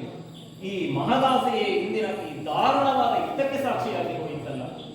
ಇದೇ ಚಂದ್ರಾನ್ವಯದ ಪೂರ್ವಜನಾದಂತಹ ಗುರು ಮಹಾರಾಜ ಇದೇ ಸ್ಯಮಂತ ಪಂಚಕದಲ್ಲಿ ಅನೇಕ ಧರ್ಮಯಜ್ಞಗಳನ್ನು ಮಾಡಿ ಈ ಕ್ಷೇತ್ರಕ್ಕೆ ಕುರುಕ್ಷೇತ್ರ ಅಂತ ಹೆಸರು ಬರುವ ಹಾಗೆ ಮಾಡಿದ. ಅದೇ ಚಂದ್ರಾನ್ವಯದ ಕುಡಿಗಳಾದ ನಾವು ಹಾಗೂ ಭಕ್ತರಾಷ್ಟ್ರರು ಇದೇ ರಣಭೂಮಿಯಲ್ಲಿ ಇದೇ ಸಿಂಹಾಸನಕ್ಕಾಗಿ ಹೋರಾಡುವ ಹಾಗಾಗಿ ಹೋಯಿತಲ್ಲ. ಧರ್ಮವಂತನಾದವನೇ ಸಿಂಹವಿಷ್ಟಿರವನ್ನೇರಬೇಕು ಅಂತ ಆದರೆ ಯುದ್ಧ ಅನಿವಾರ್ಯವೇ ಆಗಿತ್ತು ಸತ್ಯ. ಆದರೆ ಈ ಯುದ್ಧದಲ್ಲಿ ನಾವು ಕೊಂದಿದ್ದು ಯಾರ್ಯಾರನ್ನು ಅಲ್ಲವಲ್ಲ, ನಮ್ಮದೇ ಬಂಧು ಬಾಂಧವರನ್ನು ಕೊಂದು ಕಳೆದೆವು. ಈ ಹಸ್ತಿನೆಯ ಸಿಂಹವಿಷ್ಟಿರಕ್ಕೆ ಬೆನ್ನೆಲುವಾಗಿ ನಿಂತಹ ಭೀಷ್ಮಾಚಾರ್ಯ ನಮ್ಮ ಅಜ್ಜಯ್ಯ ನಮ್ಮನ್ನು ಆಡಿಸಿ ಬೆಳೆಸಿದಂಥವರನ್ನು ಕೊಂದು ಕಳೆದೆವು. ಯಾವ ಪುರುಷಾರ್ಥಕ್ಕಾಗಿ ಅಂತ ಅರ್ಥವಾಗುವುದಿಲ್ಲ. ಇನ್ನು ನಾವು ಕೊಂದದ್ದು ಉಭಯ ಕುಲ ಬಿಲ್ಲೋಜರಾದಂತಹ ಶಾಪಾದಪಿ ಶರಾದಪಿಗಳಾದಂತಹ ನಮ್ಮ ಗುರುಗಳು ದ್ರೋಣಾಚಾರ್ಯರನ್ನು ಯಾಕಾಗಿ ಕೊಂದೆವೋ ಅರ್ಥವಾಗುವುದಿಲ್ಲ. ಇನ್ನು ನಾವು ಕೊಂದದ್ದು ಮಹಾನ್ ಪರಾಕ್ರಮಿಯಾದಂತಹ ಕರ್ಣನನ್ನು ಮಾತ್ರವಲ್ಲ, ಮಾತ್ರ ದೇಶದ ಅಧಿಪತಿಯಾದಂತಹ ನಮ್ಮ ಮಾವ ಶಲ್ಯನನ್ನು ಹಾಗೂ ಸೌಬಲನನ್ನು. ಯಾಕಾಗಿ ಇದನ್ನೆಲ್ಲ ಮಾಡಿದೆವು ಅಂತ ಕೇಳಿದರೆ ಹಸ್ತಿನೆಯ ಧರ್ಮ ಸಿಂಹವಿಷ್ಟಿರವನ್ನೇರುವುದಕ್ಕೆ ಸಾರ್ಥಕವಾಯಿತು. ಹಾಗೆ ನೋಡುವುದಕ್ಕೆ ಹೊರಟರೆ ಕೆಲ ಕಾಲದಿಂದ ಗುರುರಾಯ ಕುರುಕ್ಷೇತ್ರದಿಂದ ಕಣ್ಮರೆಯಾಗಿದ್ದಾನೆ. ನಮ್ಮೆಲ್ಲರ ಕಣ್ತಪ್ಪಿಸಿ ಈ ರಣಕಣದಿಂದ ಓಡಿ ಹೋಗಿದ್ದಾನೆ. ಎಲ್ಲಿಯವರೆಗೆ ಸುಯೋಧನನ ಇರುವನ್ನು ಪತ್ತೆ ಹಚ್ಚಿ ಆತನನ್ನು ಕೊಲ್ಲಲಾಗುವುದಿಲ್ಲವೋ ಅಲ್ಲಿಯವರೆಗೂ ನಮಗೆ ಮೇದಿನಿ ಸಿಗುವುದಿಲ್ಲ. ಯಾವ ಕಾರಣಕ್ಕಾಗಿ ಈ ಯುದ್ಧವು ಸಂಘಟಿತವಾಯಿತೋ ಅದು ನಿರ್ಣಾಯಕವಾದ ಘಟ್ಟವನ್ನು ತಲುಪದೇ ಹೋಗುತ್ತದಲ್ಲ. ಒಂದರ್ಥದಲ್ಲಿ ಸುಮ್ಮನೆ ಪಾತಕವನ್ನು ಮಾಡಿದೆವು ಅಂತ ಅನ್ನಿಸ್ತದೆ. ಅದಲ್ಲ ಅಂತಾದರೆ ಸುಯೋಧನ ಎಲ್ಲಿದ್ದಾನೆ ಎನ್ನುವುದನ್ನು ಹುಡುಕಬೇಕು. ಎಲ್ಲಿರಬಹುದು ಆತ ನಮ್ಮನ್ನು ವಂಚಿಸಿ, ಎಲ್ಲಿರಬಹುದು.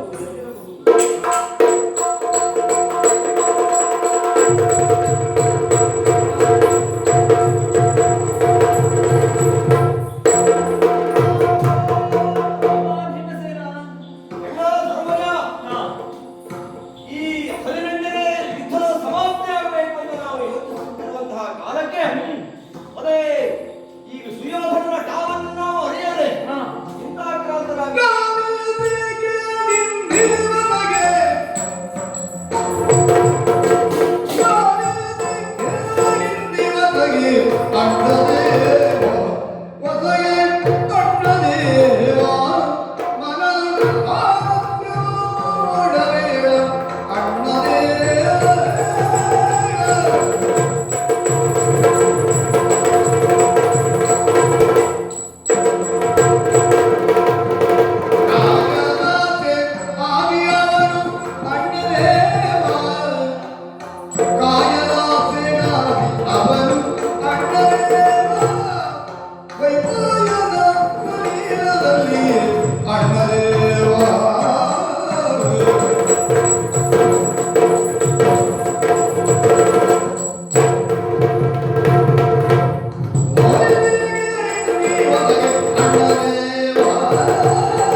ಆಸೆಗಾಗಿ ಹಾ. ಏನು ಮಾಡಿದ್ದಾನೆ ಗೊತ್ತುಂಟಾ? ಏನು ಮಾಡಿದ್ದಾನೆ? ಹೋಗಿ ವೈಮಾನಿಕ ಸರೋವರದಲ್ಲಿ ಹಾ. ಅಜ್ಜ ಇದ್ದಂತಹ ಜಲಸ್ತಂಭನ ವಿದ್ಯೆಯಿಂದ ಅಡಗಿ ಕುಳಿತಿದ್ದಾರಂತೆ.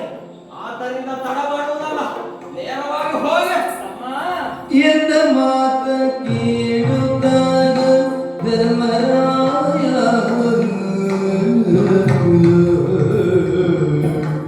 ತಮ್ಮ, ಇಂಥವರಂತೆ ನಾವು ಹೋಗಿ ಅವನನ್ನು ಕೊಲ್ಲಬೇಕು ಸತ್ಯ. ಆದರೆ ನಮ್ಮ ಈವರೆಗಿನ ಕಾರ್ಯಕ್ಕೆ ಶ್ರೀಹರಿಯ ಆಜ್ಞೆ ಹಾಗೂ ಅನುಗ್ರಹ ಬೇಕಾಗಬೇಕು. ಇಲ್ಲಿಯೂ ಸಹ ನಾವು ಈ ಕಾರ್ಯವನ್ನು ಮುಂದುವರಿಸುವರೆ ಶ್ರೀಕೃಷ್ಣನ ಅಪ್ಪಣೆಗಾಗಿ ಆತ ಸಾರೋಣ ಬಾ. ಮುಗುಂದನಿಗೆ ಹೊರಟದ ಧರ್ಮರಾಯ.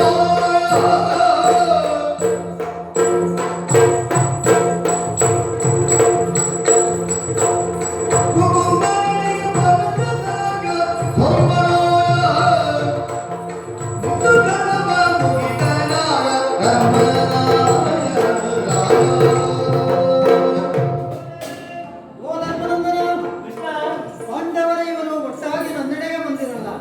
ಕಾರಣ ಏನಂತ ಹೇಳ್ತೀಯ? ಕಾರಣ ಉಂಟು ದೇವರೇ. ಸ್ವಾಮಿ ನಾರಿಪು ಮಾತಾ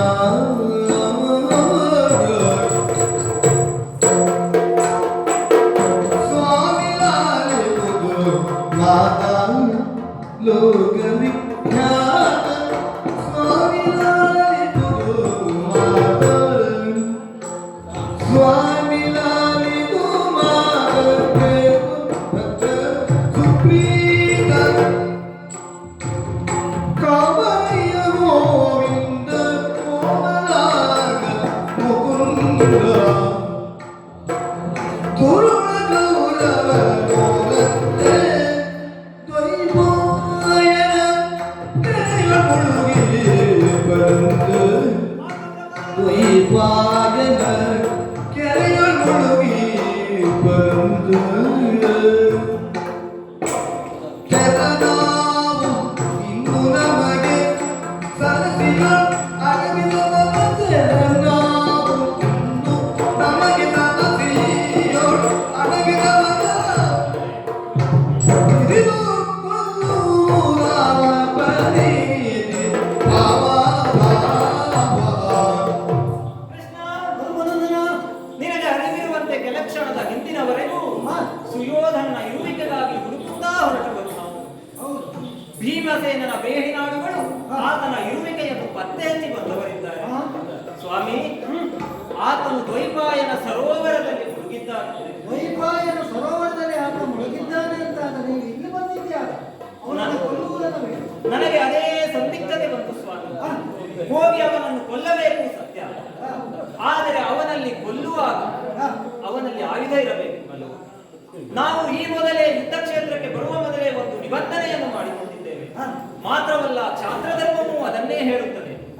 ಯಾವಾತನ ಮುಡಿಯು ಬಿಚ್ಚಲ್ಪಟ್ಟಿದೆಯೋ, ಯಾವಾತನು ಕವಚದಿಂದ ವಿಹೀನನಾಗಿದ್ದಾನೆ, ಯಾವಾತನ ಶಸ್ತ್ರಗಳು ಬರಿದಾಗಿ ಹೋಗಿದೆಯೋ, ಅಲ್ಲ ಯಾವಾತನಲ್ಲಿ ಶಸ್ತ್ರಗಳೇ ಇಲ್ಲವೋ, ಅಲ್ಲ ಯಾವಾತನ ಶಸ್ತ್ರಗಳು ಭಗ್ನವಾಗಿ ಹೋಗಿದೆಯೋ, ಯಾವಾತ ರಣರಂಗದಿಂದ ಓಡಿ ಹೋಗಿದ್ದಾನೆ, ಯಾವಾತನು ವಿಜಯಶಾಲಿಯಾದವನಲ್ಲಿ ಕ್ಷಮೆಯನ್ನು ಯಾಚಿಸಿದ್ದಾನೆ, ಹಾಗೆಯೇ ಯಾವಾತನು ಬ್ರಾಹ್ಮಣನೋ, ಯಾವಾತನು ಆಯುಧಗಳನ್ನು ಒದಗಿಸುತ್ತಿದ್ದಾನೆ, ಯಾವಾತನು ಬುದ್ಧಿವಿಹೀನನು, ಯಾವಾತನು ರಣರಂಗದಿಂದ ವಿಮುಖನಾಗಿ ಹೋಗಿ ಅಡಗಿ ಕುಳಿತಿದ್ದಾನೆ, ಅವರು ಯಾರನ್ನು ನಾವು ಕೊಲ್ಲಬಾರದು ಅಲ್ಲವೇ? ಇದು ಕ್ಷಾತ್ರ ಧರ್ಮಕ್ಕೆ ವಿರುದ್ಧವಾದದ್ದಲ್ಲವೇ ಕೃಷ್ಣ? ಧರ್ಮರಾಯ, ಹಾ. ನಿನ್ನ ಧರ್ಮ ಜಿಜ್ಞಾಸೆಗೆ ನನ್ನ ಮಾತೇ ಇಲ್ಲ. ಆದರೆ ಧರ್ಮ ಜಿಜ್ಞಾಸೆಗೂ ಒಂದು ಸಮಯ ಸಂದರ್ಭ ಅನ್ನುವುದಿರ್ತದೆ. ಸ್ವಾಮಿ, ನಿಜವಾಗಿ ಧರ್ಮದ ಪರೀಕ್ಷೆ ಆಗುವುದು ಸಂದಿಗ್ಧದ ಸಮಯದಲ್ಲಿಯೇ ಅಲ್ಲ. ಸಾಮಾನ್ಯವಾದ ಸ್ಥಿತಿಯಲ್ಲಿ ಮನುಷ್ಯನಾದವನು ಧರ್ಮವನ್ನೇ ನಡೆಸುತ್ತಾನೆ. ಆದರೆ ಯಾವಾಗ ಸಂದಿಗ್ಧತೆ ಬಂತು ಆ ಕ್ಷಣದಲ್ಲಿಯೇ ನಿಜವಾದ ಆತನ ಅಂತರಂಗದ ಧರ್ಮ ಅರ್ಥವಾಗುವುದಲ್ಲವೇ? ಧರ್ಮರಾಯ, ಹಾ. ಒಟ್ಟಿನಲ್ಲಿ ನಿನ್ನ ಮಾತು ಜಗದಲ್ಲಿ ಅಡಗಿರುವಂತಹ ಕೌರವನನ್ನ ಒಂದು ಕೊಲ್ಲಬೇಕು ಸರಿಯೇ. ಅನ್ನುವುದು. ಹೌದು. ಕೇಳಿ ನನ್ನ ನಿರ್ದೇಶನ. ನಿಮ್ಮದೇ ಮಾತು. ಕೇಳು ಪ್ರಿಯ ಪರಮೋದ ಪ್ರಿಯಕರಿಂದ ಕೋಟಲಿ ಕುತಾಯಿ ಮೈಯಗೆ ಕೋಟಲಿ ಕುತಾಯಿ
ಒಟ್ಟಿನಲ್ಲಿ ನಿನ್ನ ಮಾತು ಸರೋವರದಲ್ಲಿ ಅಡಗಿ ಕುಳಿತಿರುವಂತಹ ಕೌರವನನ್ನ ಕೊಲ್ಲುವುದೋ ಬಿಡುವುದೋ ಅನ್ನುವುದು ಹೇಳಿದ ಹಾಗೆ ಜ್ಞಾನಿಯಾದವನಿಗೆ ಜಿಜ್ಞಾಸೆ ಸರಿ, ಆದರೆ ಸಮಯ ಸಂದರ್ಭ ಅನ್ನುವುದಿರುತ್ತದೆ. ಈ ಕಾಲಕ್ಕೆ ದುಷ್ಟನಾದಂತಹ ಕೌರವನನ್ನ ಕೊಲ್ಲುವುದೇ ಸರಿ. ಯಾಕೆ ಗೊತ್ತಾ? ಆತುರ ಇವನಿಗೆ ಜಾಸ್ತಿ. ಕೊಲ್ಲುವುದೇ ಯಾಕೆ ಸರಿ? ಕ್ಷತ್ರಿಯರಾದವ ನೀವು ಪಾಂಡವರು, ಕೇವಲ ಪಾಂಡವರಲ್ಲ, ಎಲ್ಲರೂ ಚಂದ್ರವಂಶದಲ್ಲಿ ಹುಟ್ಟಿದಂತಹ ಶ್ರೇಷ್ಠ ಕ್ಷತ್ರಿಯ ಕುಮಾರರು.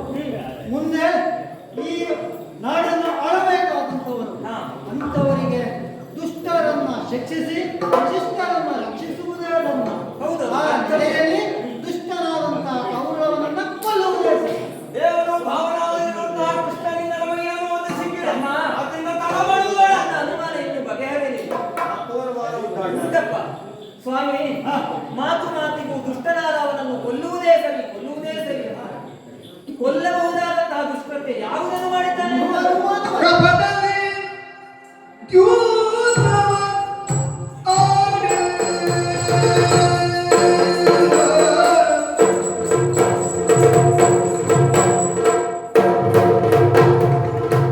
ಕಪಟದೆ ಕಪಟದಿಯ ಕಪಟದೆ ದ್ಯೂತವ ಆಡೆ ಕಪಟದೆ ಕಪಟ ಕಪಟ ದ್ಯೂತವ ನಾಡಿ ಕಪಟದೆ ದ್ಯೂತವ ಆಡಿ ಕಪಟ ದ್ಯೂತವ ಆಡಿ ಕಪಟದೆ ದ್ಯೂತವ ಆಡಿ ನಿಮ್ಮ ವಿಪಿನಗೆ ಅಟ್ಟಿದ ಕೋಡಿ ನಿಮ್ಮ ವಿಪಿನಗೆ ಅಟ್ಟಿದ ಕೋಡಿ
ಈ ಕಾಲಕ್ಕೂ ನೀನು ಕೌರವ ದುಷ್ಟ ಅಲ್ಲಬಹುದು ಅನ್ನುವಂತಹ ಜಿಜ್ಞಾಸೆಯಲ್ಲೇ ಇದೆಯಲ್ವ? ಕೊಲ್ಲುವಂತಹ ದುಷ್ಕೃತ್ಯ ಯಾವುದನ್ನು ಮಾಡಿದ್ದಾರೆ? ಎಲ್ಲವನ್ನು ನಾನು ಒಮ್ಮೆ ನೆನಪಿಸ್ತೇನೆ, ಕೇಳು. ಯಾವುದು?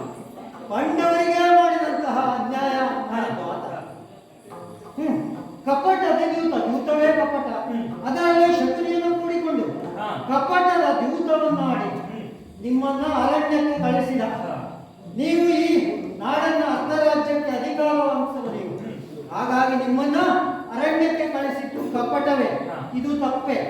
ಇನ್ನು ತುಂಬಿದ ಸಭೆ ನಿಮ್ಮ ಇವರ ಒಡನೆಯಾದಂತಹ ದ್ರೌಪದಿಯ ಸೀರೆಯನ್ನ ಸೆಳೆದದ್ದು, ಇದು ಯಾವುದೇ ಒಬ್ಬ ಕ್ಷತ್ರಿಯ ಮಾಡಬಾರದಂತಹ ಕೆಲಸ.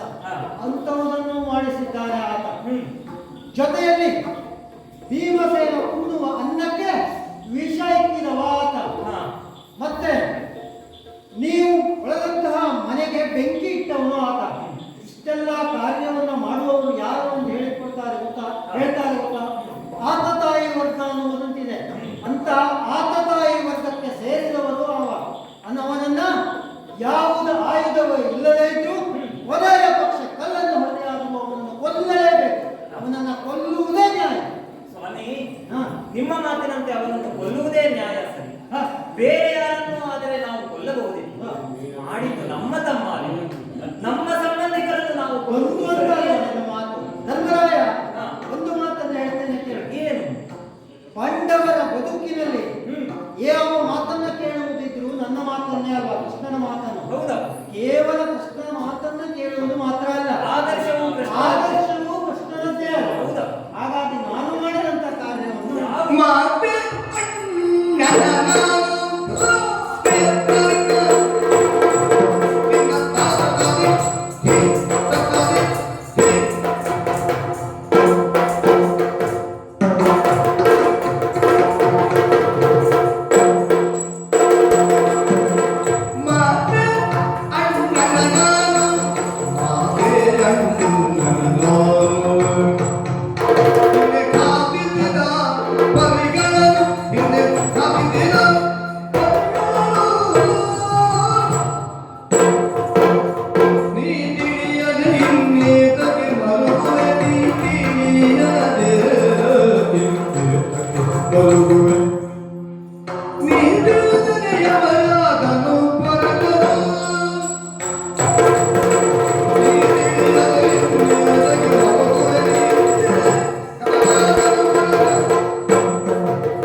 ಅವರನ್ನು ಬಂಧು ಅನ್ನುವಂತಹ ಹೊರಮನೆಗೆ ಆವರಿಸ್ತಾ ಉಂಟು. ಬಂಧುವನ್ನು ಕೊಲ್ಲಬಹುದು. ಯಾಕೆ? ಯಾಕೆ? ದುಷ್ಟರಾದವರು ಬಂಧುವೇ ಆಗಿರಲಿ ಅಥವಾ ಸಂಬಂಧಿಕರೇ ಆಗಿರಲಿ, ಹಾ. ಅವನನ್ನು ಕೊಲ್ಲುವುದೇ. ಉದಾಹರಣೆ ಆಗ ಹೇಳಿದ ಹಾಗೆ ಆದರ್ಶ ನನ್ನದೇ ಅಲ್ಲ. ಹೌದಾ? ನಾನು ಚಿಕ್ಕವನಿರುವಾಗಲೇ ನನ್ನ ಮಾವನಾದಂತಹ ಕಂಸ, ಹಾ. ಅವ ದುಷ್ಟನೂ ಹೌದಾದ್ದರಿಂದ ಅವನನ್ನ ಕೊಂದು ಪಡೆದಿದ್ದೇನೆ. ಇನ್ನು ನಿನ್ನ ಮನಸ್ಸಿನ ಅವನ ಬಗೆ ಹೇಳಿದ್ದಲ್ಲ. ಆದ್ದರಿಂದ ಅವನನ್ನು ಏರಿಸಿಕೊಳ್ಳುವುದೇ ಮಾಡುವುದು. ತಡ ಮಾಡುವುದಲ್ಲ, ನೇರವಾಗಿ ಆಮೇಲೆ